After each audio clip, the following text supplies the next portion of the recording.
Amalgam Comics. Alright, in a previous video I talked about the DC versus Marvel miniseries came out in 1996. In the midst of that miniseries, if you read it, the DC and Marvel universes got merged. And this was not a new thing in the 90s. We had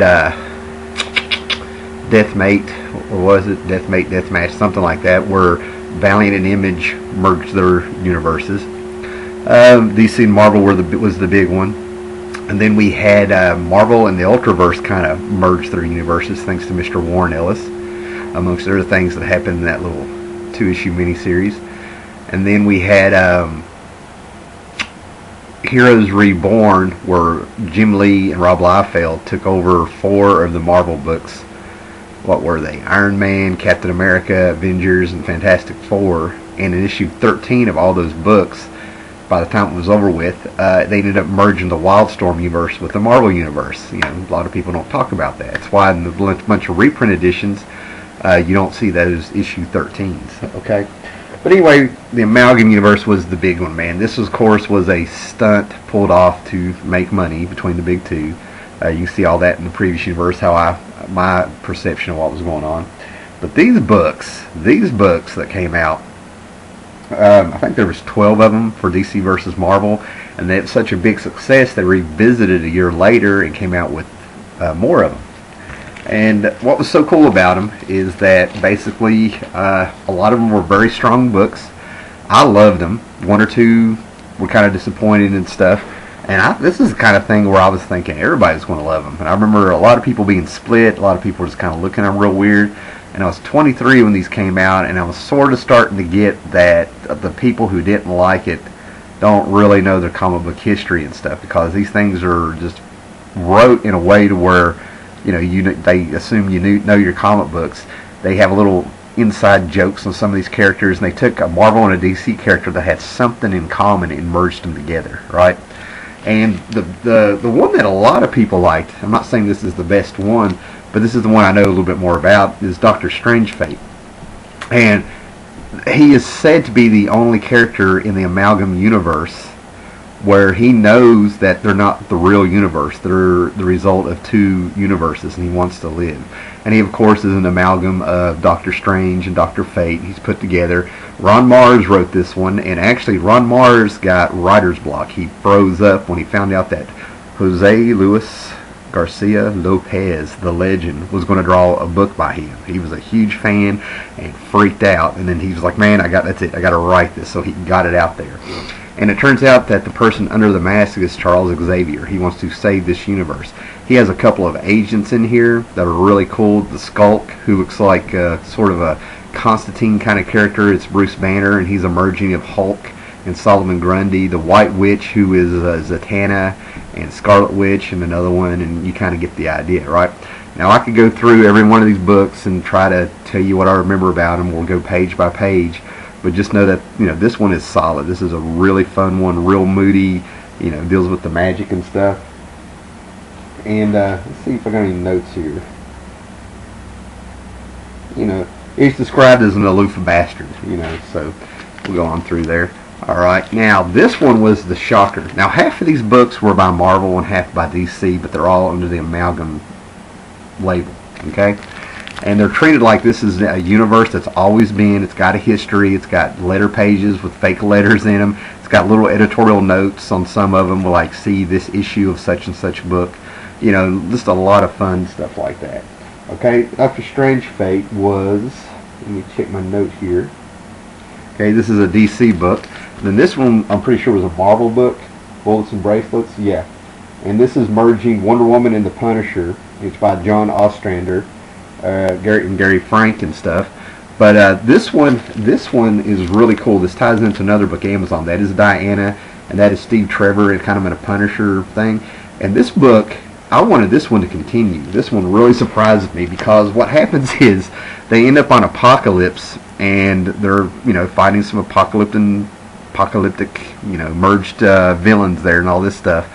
And the big shocker is you know, they had a baby kidnapped from them, and that's, you start finding out that Steve Trevor and Diana had a baby. It was kidnapped, and it was raised to become one of the people that you see in Kirby's Apocalypse.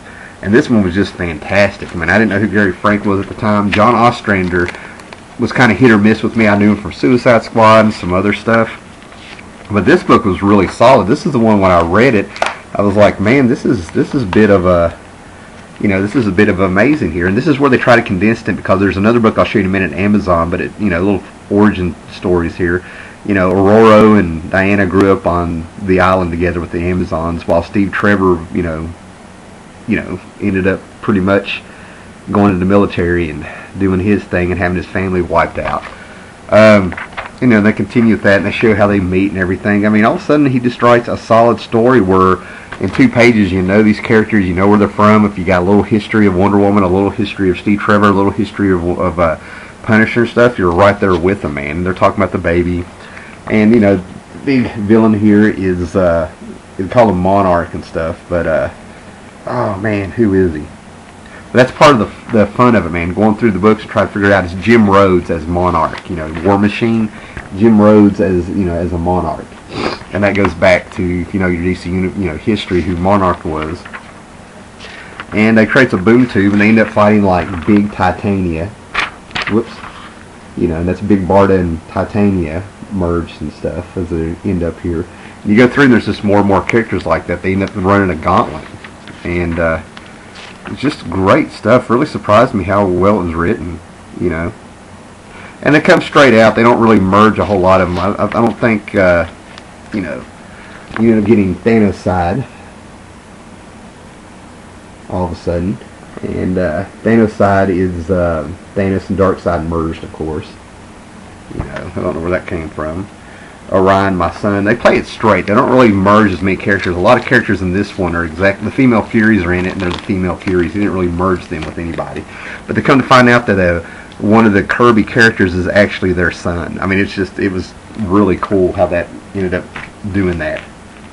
Okay, Assassins, I consider this a weak book. This was put out by DC. It combines Elektra, Catwoman, Daredevil, Deathstroke by D.G. Winchester and Scott McDaniel. And they merged the Riddler with the Kingpin. They're in, Fisk Tower is actually, something else in this, but they're going up the tower, and he's the merged character of Wilson Fisk and the Riddler. I think his name's like the Question or something. I don't know. I think they're trying to save the mayor from being assassinated or something. Anyway, they get in there and stuff, and as they're going up the tower, they're fighting a whole bunch of merged characters who are like assassins and stuff like that. And it didn't really get me. Now, this one should have been a hit, man. This is John Byrne writing, penciling, and they brought in Terry Austin to come in there, and they took Aurora Storm, and they merged her with, they didn't merge the two, but she took up the mantle of Wonder Woman. And she gets in here, and this just gives you the feeling like you're in the middle of an ongoing series and stuff. And Diana has a little cameo in there, and they're like, check out Bullets and Bracelets so you know what's going on. A little flashback to the island and stuff, and he didn't really go for it. You know what I'm saying? It's just, but it feels like a book that's just ongoing. You're in the middle of it. Again, they do the letters pages and all these things like that. Now, this is the one that kind of confused people, man, because there's one I'll show you here in a little bit, Legends of the Dark Claw, where it's Batman and Wolverine. Well, this is Bruce Wayne. Bruce Wayne did not become Wonder Woman. It's kind of like, the Amazon book and the Bullets and Bracelets. One took the mantle of the hero and one kept her identity. Well, this is what would happen with Bruce Wayne if he did not become Batman. He ends up becoming a big agent of S.H.I.E.L.D. They cross over a whole bunch of the spy stuff and the 60s stuff in this. And this one actually had the feel of a little Marie Severin in it for some reason. I don't know if that was on purpose or not. Let me see if I got any notes on this. Because there was a lot of them. I hope this is the first wave. Apparently I don't. That's alright. It's by Chuck Dixon and Kerry Nord, Batman and Nick Fury mix and stuff like that. But I think Dick Grayson, a lot of the Batman supporting cast pop up. You can see like Bane and Hydra, the KG Beast, Baron Strucker and Mr. Freeze, leftovers from World War II. I was really happy with it. All Hail Hydra with the Red Skull and stuff. Just really great stuff, man. And see if there's anybody like, some of the S.H.I.E.L.D. cast has some costumes that look kind of familiar as you go through them. And since there's anything that really stands out, of course, Colonel Fury's in here too. They mix them all up. They mix up Moon Knight and Nightwing, put them together. And as they talk, you start realizing who some of these people are and the cast and stuff is, you know. And that's part of the fun, is figuring out who's who and what's going on and stuff. See what else is going on, man. And it gets violent, man. This is just an all-out little fight here. You know, Sergeant Rock and Nick Fury are flying around, which I thought was very cool. You know, so, you know, that's just, you know, one issue of it. You know, I got a kick out of it. Got a kick out of it. This one was just by Barbara Kessel. I mean, I got two of these. I love this one, man. But this is Spider-Boy. Now, one of the main weaknesses of the DC versus Marvel when this came out is because one of the things, we didn't have the real Spider-Man, we had a clone, you know, is what they were having running around. And they were trying to make you think maybe Peter Parker had been the clone all those years and stuff. Well, anyway, they went for this. They got Ringo on here, and they came up with Spider-Boy, and they mixed him with the Superboy, who was a clone of Superman, coming out of the death of Superman and all that stuff. And just some great stuff in here. Carnage is mixed with like a Bizarro creature. And, oh man, this was just fun. He's got a little spider gun. This was just so much fun, man. Just real lighthearted and stuff. Yeah, Bizarnage. And then you got the Challengers of the Unknown there. That if you know your comic book history, Jack Kirby came up with the Challenger of Unknown. And he had all these scientists in here. And there's, you know, what would become Reed Richards. But, you know, they're all mixed, you know. You know, if you know your old heroes and stuff, it's like this is like some kind of think tank where they're at. They kind of mix Cadmus and stuff. Johnny Storm is a whole different adventurer, like Jimmy Olsen. They kind of mix him up with the Kirby stuff. This is a love fest of the Jimmy Olsen, Jack Kirby stuff, the Cadmus project. You know, this one's got a lot of references there to it. They have a lot of fun with it. Insect Queen has Spider-Boy's baby and all that stuff. They mixed up a whole lot of stuff in the background. Lots of Easter eggs. Just great stuff. Oh man, see if there's anything that pops out. And he's Pete Ross, if you know who that is from there. His secret identity is Pete Ross. You know, from the back in the Superman mythos and stuff. So, man, this is just great stuff. He even sings a version of the Spider-Man song. It goes, Spider-Boy has the very best action toys. Top 10 show, games and vid. Gotta love the Arachna Kid. Oh, here comes the Spider-Boy. Just loved it. Oh man, just great stuff. See, I'm sitting here reading it and I'm like, I'm ready to get this out again. Like I said, this one was just a lot of fun. Hank Pym pops up, and then at the very end of it, there's a little wink to Mary Jane. He goes, face it, Spider, you just hit the jackpot. So they end up mixing Mary Jane with the Lana Lang Insect Queen. And he just hit the jackpot. So, you know, you get what I'm saying. Dr. Otto Octavius works for him. I think Hank Pym works for him. And you get to see Hank Pym, the scientist, and, oh my God, I'm going blank. The Atom. The Atom is a scientist. Hank Pym started out, you know, they made a comment that small is not the way to go. You know, he learned to go big. And then out walks Ray Palmer. Oh my God, I was going to die if I forgot that. Ray Palmer. And Ray Palmer's talked about making things shrink. And then out comes Hank Pym. He's like, oh, I used to think small. Now I think big. We got to make things grow. And if you know your comic book history, you know, that's exactly how they would talk. All right, then this one was a little fun. Magneto and the Magnetic Man. They mixed up the Metal Men with the Brotherhood of Evil Mutants, and it's just really good. Each one of the Metal Men ends up being one of the mutants and stuff. And again, you know, I just told you in Doctor Strange Fate they kind of mixed Scarlet Witch and Zatanna. In this one, they mixed Tina Platinum with Scarlet Witch a little bit. Doc Magnus, you know, ends up being like a Magneto character because of his name, and just great, just a real fun book and stuff like that, you know. And I'm not going to go through it. You know, you go through there and there's stuff to find out. X-Patrol mixed up the Doom Patrol with a bunch of the X guys. And the Doom Patrol was compared to the X-Men considering in the Silver Age when they came out, because they came out so close together. The costumes kind of looked alike. They both had a leader who was in a wheelchair. They mix up the Chief with Cable in this one. They mix up Colossus with Pharaoh Lad from the Legion. They take the Beast and mix them up with Beast Boy, Starfire, and Shatterstar, and just all kinds of characters like that. Pharaoh Lad and Colossus. I mean, just a lot of good stuff. And then they have a girl in here from Generation Next, and she's got a dial. Instead of dial H for Heroes, dial H for Husk. If you read that book, you know who Husk was. But every time she does it, it turns her into a amalgam characters again. You know, like dial H for Hero turned him into a hero. Same thing with her. The one that cracked me up, they mixed a Marvel girl with Mary Marvel, and she was the Mary Marvel girl or something like that. And her costume was amalgam of both of them. That's a real fun book. This is the one where Mark Waid went for it. JLX. You know, he mixed up X-Men with the Justice League, and Namor and Quicksilver and Impulse, the Creeper and Nightcrawler, Ray and if you remember the Ray and Cyclops, Namor and Aquaman. Just put them all together and go on and on like that. Oh my gosh, this was so good. Obsidian and Gambit, I think. Rogue and Gypsy. We kept vibe out of it, which is so good. But this is the one where Jared Jones, I think, and Mark Waid went for it. You know, they mixed up the Shazam Captain Marvel with the Kree Captain Marvel. Super Soldier pops up. Mixed Angel and Hawkman. I mean, they just went for it, man. A league of their own. And oh my gosh, there's just so much stuff in this. I mean, you can just sit around and hand pick stuff over and over and over, trying to see what's going on. Legend of the Dark Claws in here. Just good stuff. See if there's anything in particular to point out.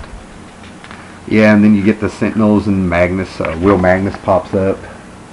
You know, JLX is fighting. Probably his Manhunt. I think he mixed the Manhunters with the Sentinels. Just great stuff. I mean, this is the one, you know, you pick up right in the middle of it. They mix Martian Manhunter, Skrull, and Bishop together. He's got a big M over his eye. Just great stuff. Oh, wow. Yeah, there's a better picture of him. And it all worked. It all worked, you know. So, just great stuff. Wow. That's the one I was reading. I'm like, this could be good. Let's see what else we got here. One of the weaker books, Speed Demon. They mixed Jack Kirby's Demon with Ghost Rider and the Flash for some reason. That's all I got to say about that one. Super Soldier comes in, man. And Mark Waid and Dave Gibbons came out. And this was awesome, man. They mixed up World War II, Nazis, Superman, of course, and Captain America with the Super Soldier formula. He gives a shield, that's the S.